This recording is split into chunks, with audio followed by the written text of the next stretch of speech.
speaking of enablers, yung mga tumulong sa kanya, no? Siyempre, ito implementation, to systematic implementation itong drug war, hindi naman magagawa ng isang tao yan, okay? Yung mga other officials involved, no? Paano ba yung proseso yun sa ICC? Lilitisin na ba muna si Duterte? O pwedeng isa ba yung the likes of Bato, Albayalde and others? Ako, ang understanding ko is andyan na rin eh. Kasunod na soon. Yung kay Albayalde, kay Bato de la Rosa, ang dami pang iba dapat nakasama pero hindi ko na muna papangalanan, no? Pero definitely, si Bato de la Rosa is the chief implementer of the war on drugs, no? Hindi naman mangyayari Oplan Tukhang nang hindi niya in-implement. Hindi naman mangyayari lahat yung mga police operations na pinagpapatay na lang yung mga inosente, katulad nila Kian de los Santos, nila Kulot, nila Carl Arnaiz, at napakarami pang ibang minor de edad, mga bata, at mga taong walang kalaban-laban, no? So lahat yan ay nangyayari under their leadership, no? So ibig sabihin, as the chief implementers, kailangan sila rin ay again litisin. And ako naniniwala personally, no, na they should be held accountable. But what's the beauty here? The beauty here is they can still defend themselves and in the ICC, and there will still be defense. Ako, sabihin na nila akong bias, no? Meron talaga akong bias kasi nakita ko first hand kung yung hirap ng mga pamilya until now na wala pa ring hustisya. So yes, call me bias all you want. Pero anong maganda dito, di ba? At least merong international institutions na nilitisan at bibigyan sila ng chance to defend themselves. I can be biased, but mahirap yata na sabihin ninyo yung mga taong yun, na third-party people na wala namang kinalaman kay Duterte, walang kinalaman sa Pilipinas, walang kinalaman kahit ano doon sa mga biktima, bias. Kasi kung ganun yung pagtingin ninyo, baka naman kayo na yung bias, di ba? So, but clearly, they will be given the chance to at least discuss their defenses in an international forum. How about itong si former Justice Secretary Vitaliano Aguirre? Kasi isa naging problema ng mga biktima, kaanak ng mga biktima ng mga panahon na yon, nahirapan sila mag-file ng cases, di ba? Merong roadblocks at the level of the police, pati rin sa DOJ of course, di ba, sa mga prosecutors. Dapat ba bang mapanagot yan si Vitaliano Aguirre? Definitely, at my humble submission is the mere fact that there was no investigations under him, di ba? Parang in-enable, at maraming evidence nga na hindi makapag-file, but from based on reports and well-documented reports, were buried deliberately and pieces of evidence were destroyed, no? Yun yung number one. Number two, hindi lang naman si Vitaliano Aguirre, di ba? Even in the testimony of Garma, even sila Bongo ay kasama, di ba? Yeah. So alam naman natin na si Bongo, as Special Assistant to the President, acted as if he was the President. Lahat, di ba, dumadaan sa kanya, lahat ng sabi nila, di ba, at based sa reports na po natin, lahat ng mga appointments, lahat ng mga desisyon, lalong-lalo na if the President was nowhere to be found. You remember that I filed a case asking where the President is, di ba, questioning his health records, para siya lasing, na mag-press conference sa gabi nung panahon ng COVID. And sino raw ang gumagawa ng lahat ng desisyon? Si Special Assistant to the President Bongo, no? And according to Major Garma, this is not according to me, na nanggagaling yung funding, no, to implement the violent war on drugs. So definitely, I think it's my humble submission that kasama rin siya. But let's say Alam Peter Cayetano, as Foreign Secretary, he had been defending the brutal drug war at present para siyang international community. Diba?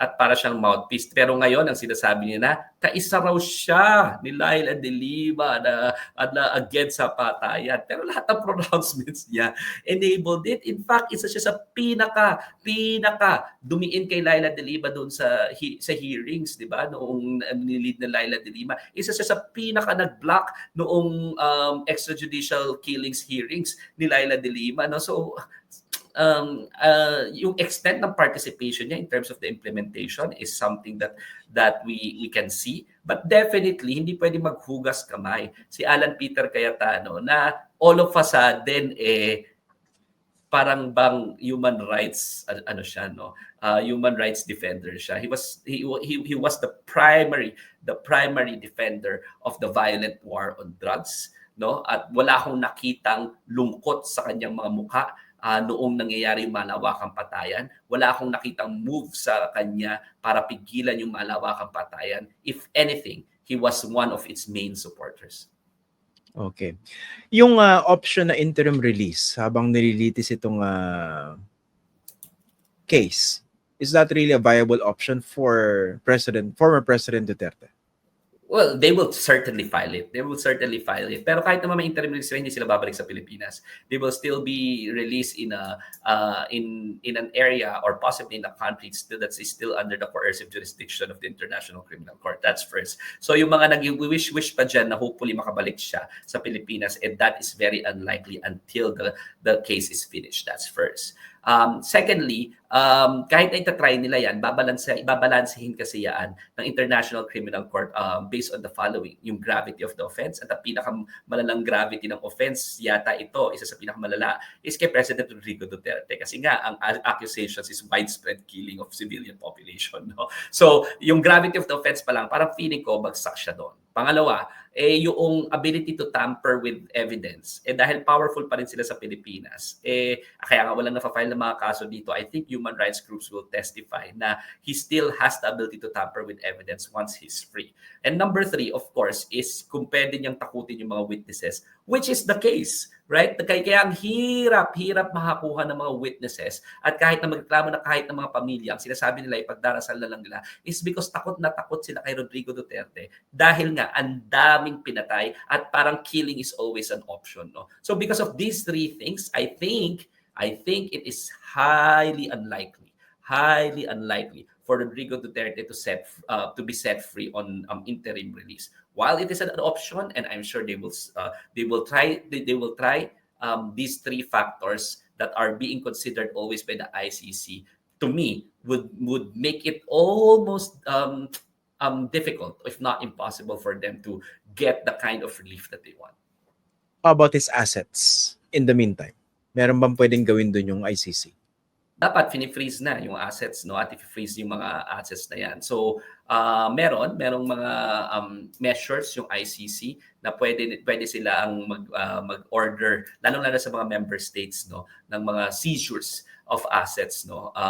Syempre kailangan mo muna patunayan at kailangan mong i-establish na indeed kay Rodrigo Duterte yan, no. At saka kung gagamitin yan para of course pahirapan yung mga witnesses, i-continue ang perpetuation noong mga violence na yan, no. Pero based on at least the literature and the things that I've seen, hindi rin madalas na mag-issue ng seizure orders yung ICC. Pero kung sakasakali, Pilipinas na mag-implement yan, wala na tayo sa ICC. So, mas maganda ba, paano pakikilusin kung sakasakali? In case the Philippines wants to cooperate, pero hindi naman siya part ng ICC.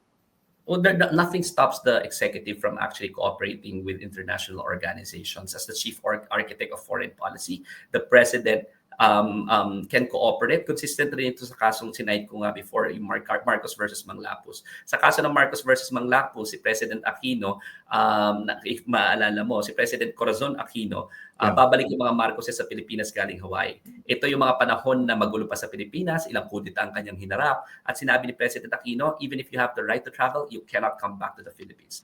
Mere executive fiat, kahit na constitutionally guaranteed yung right to travel. Anong sabi ng Supreme Court? The executive has awesome powers, prerogatives, especially when it comes to national security, no, and promoting public order and public welfare and peace, no, in the Philippines. So dahil nga dito, and he is also, let's remember that the president is also the chief architect of foreign policy. No one else can question how he executes foreign policy, no, ang presidente ng Pilipinas, except if there's a violation of domestic law or treaties. In this case, just because hindi tayo member ng international ng Rome Statute doesn't mean that the president cannot cooperate with that international organization. In the same manner na hindi tayo member ng European Union, can the president actually cooperate with European Union policies? Of course, the president can. Why? Because he's the chief architect of foreign policy. In the same manner na hindi tayo member, for example, hindi tayo member ng BRICS, pero merong BRICS conference and the Philippines would like to help. Can the Philippines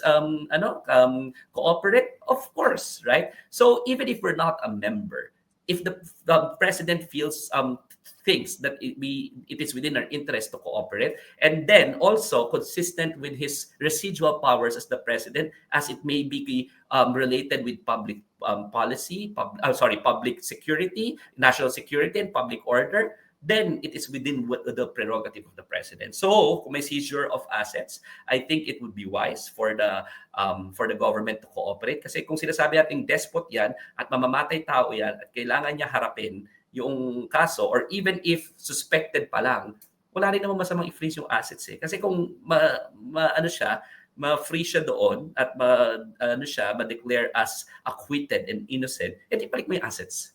Di ba? Seizure pa lang naman ito. No, seizure pa lang naman ito. Paano kung totoo nga? Totoo naman talaga. At least based on what we all saw as one nation, no. Medyo nakakaano lang yung sinasabi nilang milyon-milyon daw ang niligtas niya, no. Libo-libo lang naman daw yung namatay. Una, ano yung datos? Saan nanggaling yung datos na niligtas niya yung mga tao? The streets were never safer during Duterte's time. And even if na meron kang feeling of safety, para ba sa feeling of safety mo, para you will feel warm and fluffy inside, magpapatay na tayo ng mga inosente. I mean, it's not really justifiable for somebody to just feel warm and fluffy inside. Meron kang feeling of safety based on your subjective criteria. Automatically, okay na magpapatay ng tao. It's never okay, no? And we ought to treat life higher than that. Yung may dignity ba, no? Katulad na rin ng dignidad na ini-expect mo na i-accord kay President Duterte sa ICC. Tsaka speaking of the assets, no, paano kung gamitin pa yung assets na yan para i-destabilize yung government or pabagsakin yung administrasyon, at least kahit paano ma-minimize yung ganong possibility. Public order and public safety, no? And gusto ko rin nga sabihin dun sa mga supporters ni Pangulong Duterte, tandaan po natin na kayo po ang bumoto dito sa administrasyon na ito. Diba? Kayo naman ang bumoto, di ba? Dito, di ba? And you empowered the president to be the chief architect of foreign policy. You reap what you vote for.